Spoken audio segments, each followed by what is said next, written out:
Facebook, thank you so much for tuning in to the second episode of the Sports Deprived Minute, the only Facebook live stream about sports out of Oklahoma. Today's episode, we will talk about college football. We'll talk about the Big 12, the playoffs, and some predictions, and Braden will also give us his top 3 Heisman choices. Next, we'll talk about NBA, behind-the-scenes looks at how trades work between teams, and maybe the players and agents and their relationships. Finally, we will also be premiering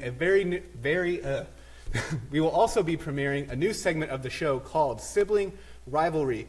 This is a part of the show where me and Braden choose a topic and we discuss it, and we butt heads sometimes. This is the part of the show where we yell, get violent, so you definitely won't want to miss that.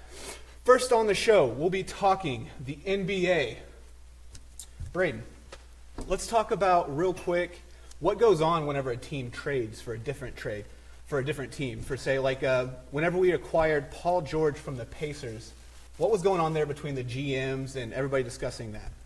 Well, first, the Pacers GM, he released that, or said that, he was shopping Paul George, looking for offers. And he mentioned that he didn't want to re-sign with the team after his contract was up, so they wanted to get whatever they could get out of him. So he started, said that, looking for offers, and teams were inquiring about him in the Cavs. Yeah. They're a big team that was asking about him. And then, out of nowhere, he gets a call from Thunder GM Sam Presti. Yeah. And, he gave up his offer. He was able to get him. Yeah. And so who else is involved in that? I know you said that the GMs were talking, they were discussing with each other.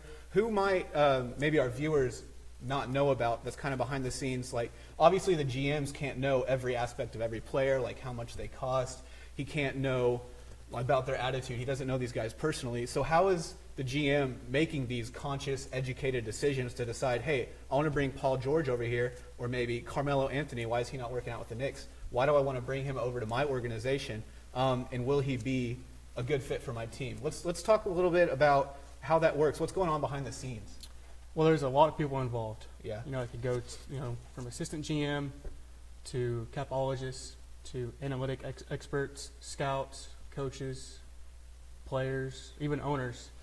It's not just the GMs talking. That's the biggest misconception. Yeah. It's a whole bunch of people involved. Yeah. It's not just one person, 2 people talking. It's both teams, just everybody involved. Everybody's involved. Okay. So let's talk about more about who those guys are. You said the captologist. Did I say that right? Capologists, yeah. Analytics experts. There's scouts. Let's just break that down, just segment by segment. Captologist. What's that guy doing? What's his job? Basically, what his job is, try and find, ways that a certain player can fit in salary-wise. Okay. And who can you give up to get Paul George back? What kind of salary can you give up to bring back Paul George's? His salary is like $19 million a year. Yeah. So you have to be able to match up, salaries to bring that person in. That's what basically their job is. They're also looking at multiple trades throughout the year to, help each team's salary cap, for the free agency, for multiple trades, because that plays a big part. You want as much salary cap as you possibly can going into free agency, so you could sign these big-time free agents. Mm-hmm. Okay, so the analytics experts, that sounds like, so we got the captologist. Is it captologist? Capologist. Capologist. Okay, so we got the capologist. He's the guy talking salaries. Can we afford this guy? Who's most economic for the team? And we also have the analytics expert. Let's talk more about him. Or her. Yeah, or her. That's just like the analysts you see on like TNT or ESPN, all those places. They're just working for the team. What they're doing is breaking down, the game, their stats, looking at stuff like that. They're always looking at possible targets for, just undervalued players on every team. Who can we give up that's maybe not producing well on our team to get this undervalued guy on another team? A great example for the Thunder was last season during the trade deadline when they traded Cameron Payne and some other guys, Anthony Morrow, Dr. Laverne, guys that weren't performing to where they wanted them to, and they were able to pick up Taj Gibson and Doug McDermott. Okay. 2 guys that they thought were undervalued with their team, especially Doug McDermott. He was having an off shooting year. He came to the Thunder. He kind of, he did a little better. And they probably made that trade expecting him to continue with the team. Obviously, that didn't work out that way. Trading him to Knicks to acquire Carmelo Anthony, which was obviously a great trade. Yeah. And finally, we get to the scouts. So we were discussing earlier about the scouts. Apparently, the scout is the guy that really has more of a personal. He gets into these players on a more personal level. Why don't you talk about that a little more? Yeah, these scouts. There's a difference between the scouts and the analytics people. The scouts will follow these guys from high school through college. They build a personal relationship with these guys. They talk to them, try to get their basketball IQ. Just try and get their personality down, because you want the right guy, right personality with their team to fit in with other guys on their team. You don't want just a bad guy that's horrible in the locker room on your team. So that's basically what they're doing. They're looking at the guys. If they see these guys that are on the open market and they want to pick them up via trade, they're like, hey, let's pick him up. They'll go to the GM, assistant GM, whoever, to maybe work out a trade for these guys. Okay, awesome. In case you're just joining us, we're talking about the NBA. We're giving a behind-the-scenes look of how trades work between teams. We're discussing the misconceptions that GMs only talk, and there's a lot more behind that. If you guys have any questions about this or anything we may know, go ahead and throw those in the comment sections. We love starting conversations on the show. Go ahead and don't be afraid to comment. Hey, everybody that's watching, just go ahead and comment, ask questions. If you have questions unrelated to the NBA, you want to talk NFL, MLB, go ahead and comment those as well. We love to talk with the crowd and really get discussions going. Okay, so we talked about who's on the side of the GMs. The GMs kind of have their own cabinets. They've got the capologists, analytics experts, scouts. We talked about what they do. How often do GMs talk to each other? Like, are they always discussing trades? Oh, yeah. Every GM has every GM's phone number. Yeah. They will talk, text message. Although, when they talk about trades, they don't like to talk about text messages because phones can get hacked. You don't want stuff to be leaked that you don't want leaked, stuff like that. But they talk all year round during the summer. Just trying to check on each team, see who is available, if anybody's available. What they could get for a certain player or what they had to get up for a certain player. Just stuff like that. Just what that luck on their team is. They talk about a lot. Just simple stuff. Just about the team. Although certain GMs people will stay away from. Yeah.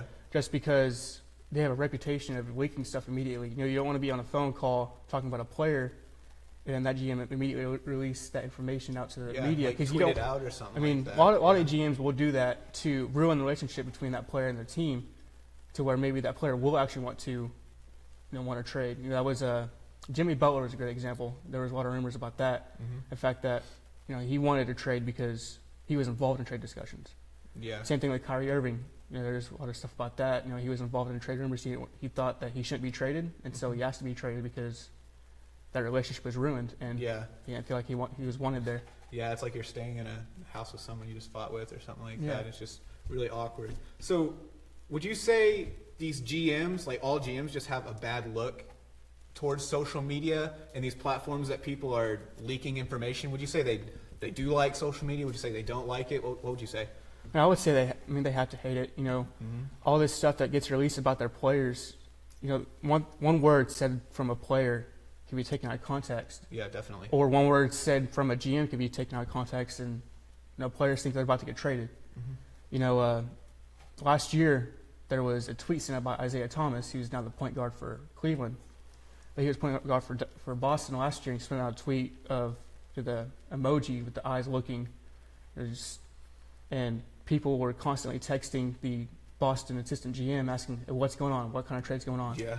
That kind just of for that stuff they hate, just because. It was a stupid tweet that he sent out. Yeah. It wasn't even a big deal. Okay. So where's the player's agent in all this? For situations for Carmelo Anthony, he had a no trade clause, which if you don't know what that is a part of the contract for a guy like Carmelo, where he can decide which team he wants to go to. And if he doesn't like a trade to a team, he can waive it or he can accept it. So basically, a no trade clause, and most likely, not saying this is actually what happened, but Melo listed his teams of who he wanted to be traded for, and Thunder were one of those. So he that agent probably contacted the Thunder GM, Sam Presti, and asked him, hey, my guy, Carmelo, wants to be traded to you guys. He has a no-trade clause. He's willing to waive it. What can you give up to the Knicks? What can you give the Knicks in exchange for him? Yeah. And, stuff like, how can this player fit in with your team? Stuff like that. Not just trades-wise, free agency, they're always, negotiating contracts, trying to get, the most money they can get for their player, because the most money they get for their player, the most money they get paid. Oh, for sure, yeah. But, that's, that thing right there, the free agency, that's what most people think that they do, but it goes way deeper than way that. past just finding their guy team. So, say whenever Carmelo Anthony definitely showed his disinterest in staying with the Knicks, he ended up here. What was Carmelo Anthony's agent doing? How did he what was his part in getting Carmelo over here to OKC? Well, just like contacting the Thunder, saying, hey, we want to come over here. We want to join your team. He's been hanging out with Russell Westbrook all summer, becoming really good friends. He says he wants to play with them. He wants to play with Paul George. Just stuff like that. I would say that he probably orchestrated the trade, getting the talks between the Knicks and the Thunder. Yeah. Saying, hey, Melo is interested. Contact the Knicks.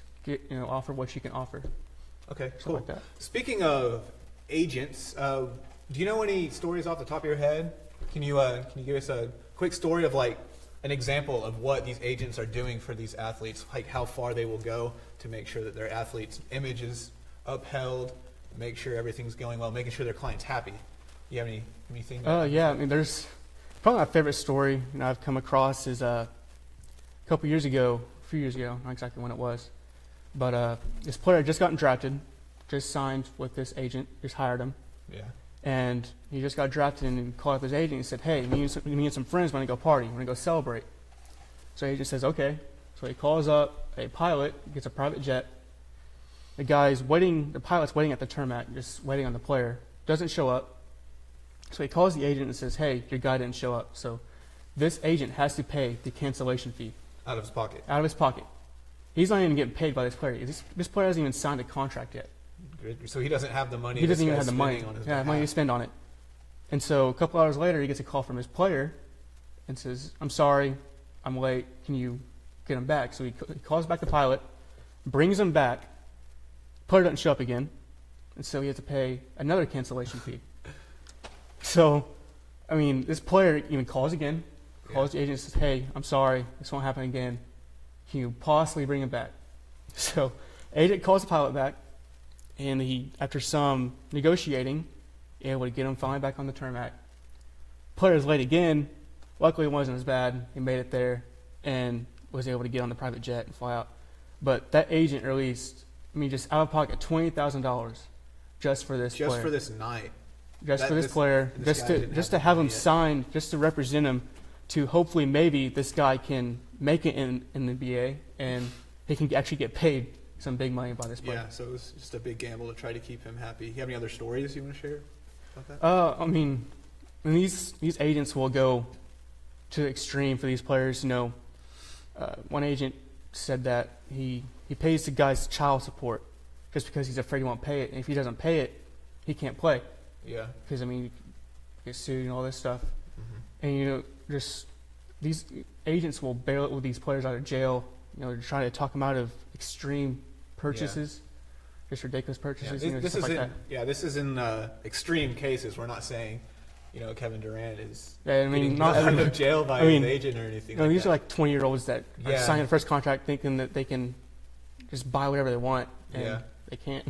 Yeah, that's actually it's a good transition into my next question, actually, because you think, how do these agents end up getting these athletes? And you find out that, the agents have been with these kids who've been superstars since high school, who've kind of have that mentality of, I run this town, I'm the best at basketball, whatever. How are these?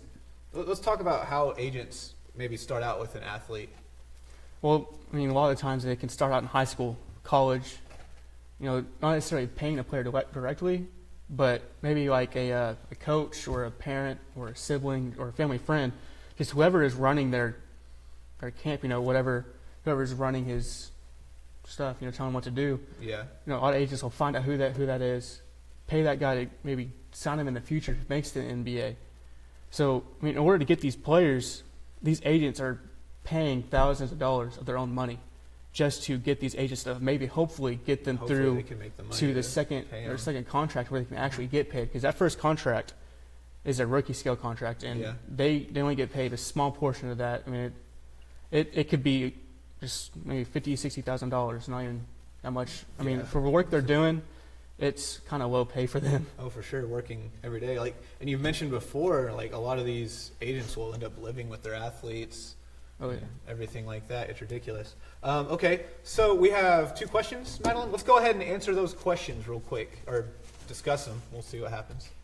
Jacob Moreland asks, what's your World Series predictions? World Series. What do you think? I am sorry. I have not watched any World Series or baseball in a while. I've been trying to focus on the Thunder, so I do apologize for that. Indians are going pretty hard. Yeah, so I apologize. I've been focusing on NBA, college football, so I do apologize about that. What are your? Go ahead, Jacob. Give us your. If you have feedback or anything, does he have something? Did he say anything? Oh, we have a second. We have a second question. Yeah, let's go after that second question real quick. Tim asks, what is your prediction on the Thunder's record this year, and will the bench be any better with Patterson on it? If Patterson can stay healthy, that bench, it'll be good. Losing Enes Kanter was big. You have to fill in that void. But he's a stretch 4, can shoot the 3, can do a lot for you. The record, it's going to be hard to really judge the record right now for me, just because they're in a tough division with Timberwolves and Nuggets, Trailblazers. Those are all playoff caliber teams that are going to be fighting for that playoff spot. They got to play each of those teams 4 times. So, I would say about maybe 60-win season, which would put about 60-22, which is really good. Yeah. Maybe give or take a few. Yeah.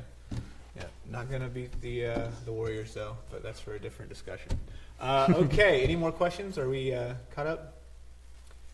Jacob responded, said, I think it'll be a rematch of last year with the Cubs and the Indians, that the Indians will win it all this year. Oh, Jacob.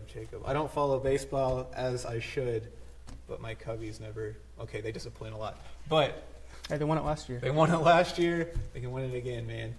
Yeah, it's exciting. I'm excited for that one. Okay, no more questions. We're going to go ahead and bounce into the next segment. Coming up, a new segment called Sibling Rivalry. Me and Braden will discuss the NBA. Did Kevin Durant ruin the NBA by choosing to go over to the Warriors? We'll discuss. You'll get our opinions. Feel free to comment some more. Give us your discussion. Or, that's terrible phrasing, but start the discussion. We'll be right back in about 15 seconds or so stay tuned. Hey guys, thanks for staying with us. This is the Sports Deprived Minute, in case you missed it, brought to you by Pencil Rocket Creative. Okay, this is a part where things get ugly. Me and Braden choose a topic. We generally disagree on some things, as we are siblings. So that's why we decided on the name Sibling Rivalry. Actually, it was my dad's idea, our dad's idea. My dad too. Yeah, he's your dad too. Don't start yet.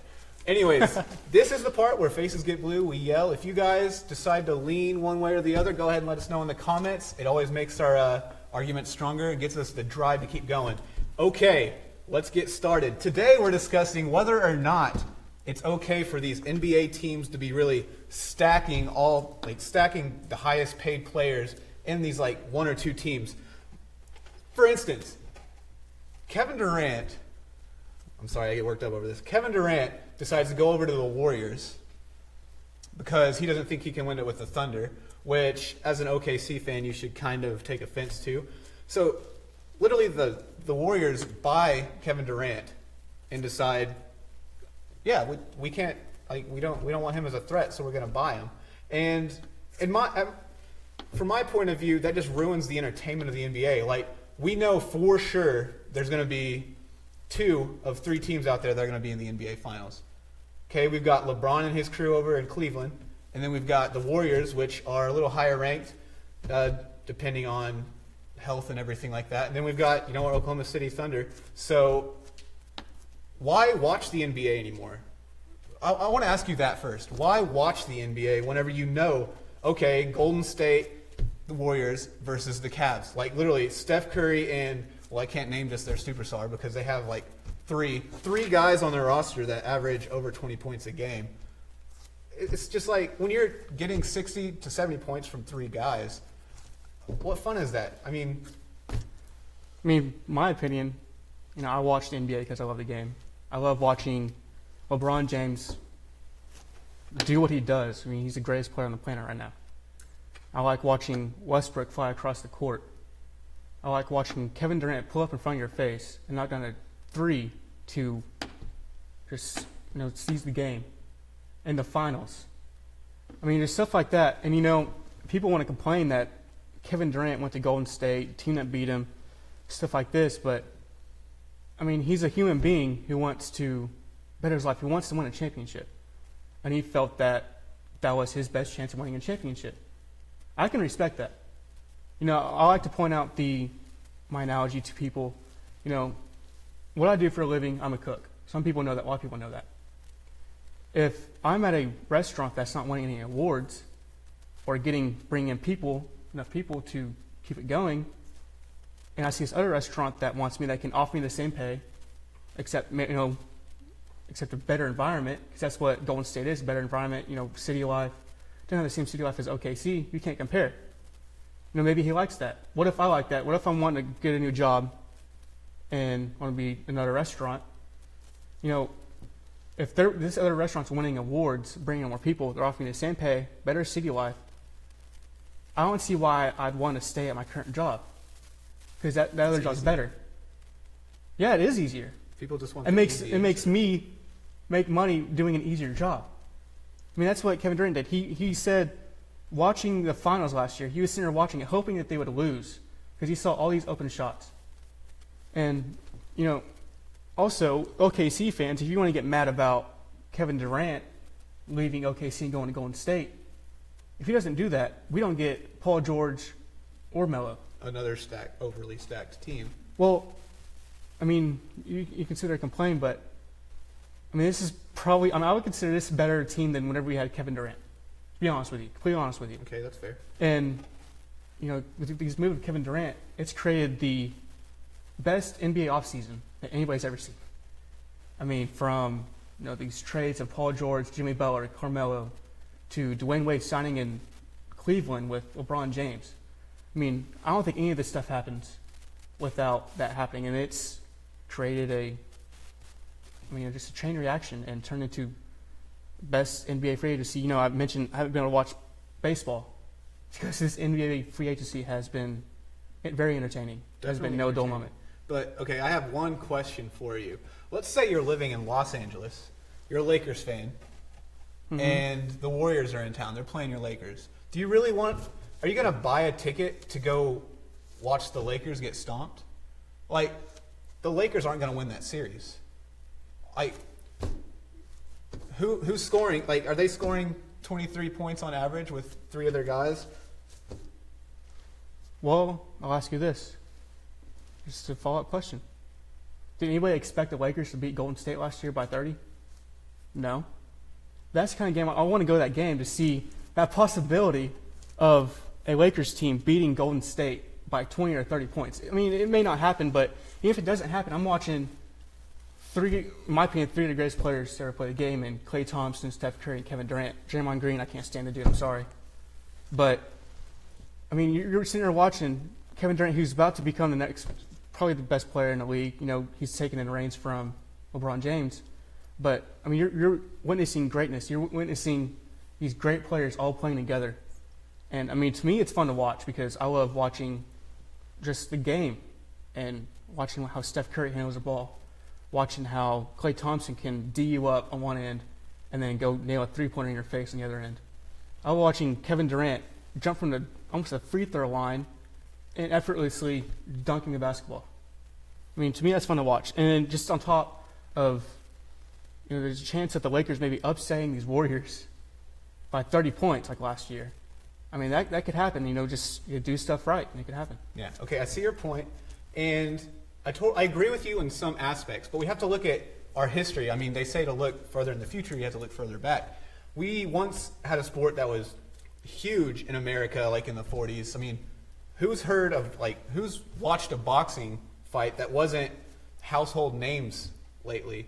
I mean, the most recent huge boxing fight was between, obviously, Floyd Money Mayweather and literally an Irish guy that doesn't box.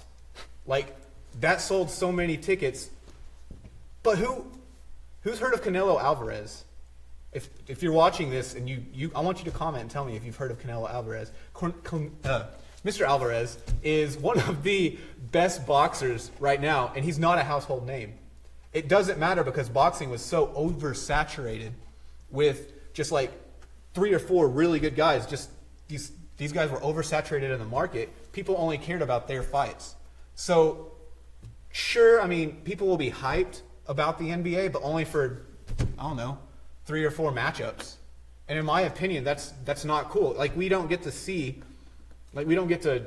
sit there and just be excited about who's going to win. Like, that should be what the NBA marketing tactics are. But no, it's just like, come watch these amazing guys all on the same team.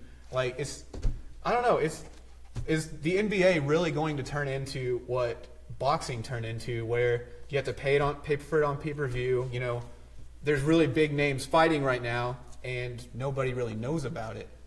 That's my point of view. Well, I mean, you mentioned Canelo Alvarez. You know, boxing is a one-man sport. You're not on a team. You know, it's not Golden State Canelo Alvarez, and it's not like that. You tune into basketball to watch these group of 5 guys competing against another group of 5 guys to see who's more athletic, who can score the most points. You know, with golf, same thing. It's just an individual sport. Mm-hmm. But I mean, I don't see anybody else. You know, the ratings going down on that. Yeah, just stuff like that. But different. I mean, it's still just a one-person sport. But I mean, if ratings on this NBA is not going to go down. That's my opinion. That's my prediction. I mean, you got guys that are coming up like Alonzo Ball. He's supposed to be the next superstar, according to his dad, LeVar. But we'll see about that. But a whole episode about LeVar. If you're going to complain about these other teams being super teams, get better. That's my response to you: is these other teams is get better. If you really want to complain, you want to win this championship, you got to get better. You got to recruit better players, develop your training staff. You know, there's a whole bunch of up-and-coming kids in college, high school that are playing in the NBA in a few years. They got to get better, keep developing. That's all I can say to these guys. I mean, this is the world. I mean, this is the NBA. Best players in the world come here. Okay, fair enough. All right, what do you guys think of that? Who won? If you think Braden has the better opinions, go ahead and throw hashtag Braden wins in the comments. If you think I won you over with my argument, hashtag Dylan wins in the comments. Any questions? All right, is it concerning this, or is it just random? No? Okay. We got a couple questions we're going to address. We're going to take about a 15-second break. Go ahead and answer some questions and drop into our last segment. See you guys in a minute. Hey, guys. Thank you guys so much for the comments and questions. We're going to go ahead and take a couple of those. Madeline, what's the first one? What about the Eagles? That's the only question? Just a bunch of comments? Okay, so we don't have any questions. The Eagles? Yeah, let's talk about the Eagles. Oh man, okay, Carson Wentz. I think he's a good quarterback. You know, I think he's got a bright future. Maybe he can stay with the Eagles, be their franchise quarterback. We'll see. I mean, right now I haven't seen much of Dallas, so I would say that they're probably the front runners for the NFC East. Okay, big opinions there by Braden. Anything else? Are we good to move on? Okay, how long are we at right now? 31 minutes. Oh, goodness. We still have one more segment to go through. All right. Quick and dirty. Before we start this, I want to mention a couple of our sponsors. Of course, this episode would not be possible without Pencil Rocket Creative. Pencil Rocket Creative is an online ad and marketing agency. They specialize in web development, graphic design, video production, and really anything you need. Pencil Rocket can do it. Pencil Rocket is what are you looking at? I'm sorry, that was terrible. Pencil Rocket is the technical and creative team you need behind your product. Also, that link is in the description, by the way, on this side of me, I think. Anyways, Kyle Simpson. Kyle Simpson is an audio producer and engineer. He runs a studio out of Tulsa, Oklahoma. You can go check out simpsonstudiosok.com to learn more. He does bands. If you're in a band, you can record music there. I've personally recorded music with him. He's great. Anything, if you need any audio for your products or anything like that, he's great. He's done overdubs for Pencil Rocket and me personally. So I think we're good. We have the Sports Deprived website is up. Go check out sportsdeprived.com. There's a link also in the description right over there. Go check it out. Just over the left shoulder of Braden. Go check out our new website. You can buy, I don't know, we got hats, shirts. We got a really cool raglan tee over there. Bags, hoodies, bags. phone cases. If you really like what we're doing, that stuff is what helps us. You can go check that out, buy stuff from us. Some really cool stuff we put a lot of effort into. And if you guys could see this room we're in, there's so much stuff. So if you guys could go over there, buy some Sports Deprived swag, and support us, it will help us a lot. Buy better gear, pay people we got people driving all the way from Norman. Madeline's over there wanting to get paid, so we got people that need to get paid. They're spending gas money to get here. And anyways, I am done ranting. Next, Oklahoma Sooners. Why not? More specifically, college football. Sorry, I got way too excited about just the Sooners. College football, Big 12. Who's going to win it? Well, right now, there's obviously could change in the future as the season progresses, but in the Big 12 championship, I got OU heading in with one loss, as well as OSU heading in with one loss. I got OU losing to OSU and Bedlam in Stillwater, and that's always a tough place to play for OU. Right now, just the feel for me watching them so far is, that game against Baylor really worries me. We'll see about Iowa State, but I'm worried about that matchup against OSU, and they got that matchup right after that against TCU the week after. That's in Norman. I expect them to pick up that win. I expect them to head into Jerry World for the Big 12 championship and win it. So you think OSU, OU, Big 12 championship? OSU, OU, Big 12 championship. A lot of people in Oklahoma are going to love to see that. Oh, yeah, that's great for it's great for Oklahoma, obviously, have your two teams in the Big 12. Playoff predictions. Who's going to be in the playoffs, Braden? Right now, my lock, should be everybody's lock, is Clemson number 1, Alabama number 2. They've done nothing to, diminish that opinion. Mm-hmm. They've proven everything so far to prove that they're 1 and number 2. After that, I got Penn State. Saquon Barkley is really impressing me. He's just been tying up them yards. He even proved last week, and he can even pass the ball through a passing touchdown last week. Yeah. And then number 4, I got Washington State. And I couldn't put OU in there because how can you put a Big 12 team with one loss in there?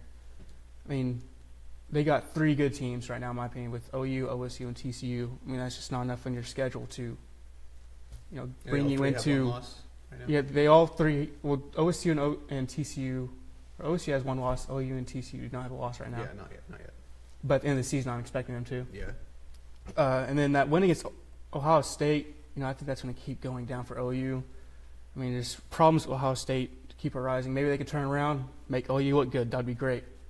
But, right now I got Clemson, Alabama, Penn State, and Washington State. Washington State got that Mike Leach leading them. Yeah, resurrection of him. Him at Texas Tech, he did great things over there. Yeah.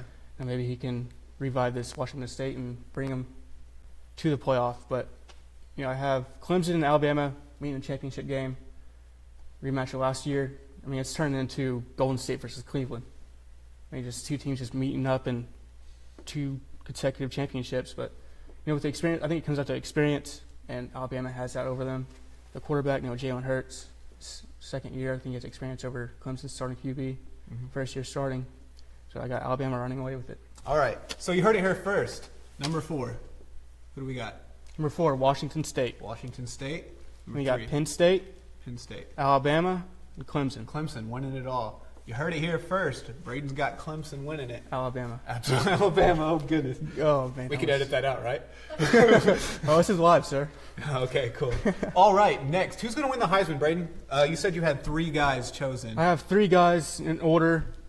All right, I have winning it, Saquon Barkley. You know, he's been showing, he's been balling out right now. You know, just all-purpose yards, just racking it up. I think he's going to keep it going into the playoffs, win the Heisman.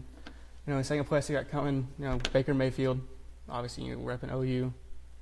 He's no interceptions so far in the season. You know, other QBs are throwing 4 interceptions. He's leading the league in the nation with passer rating.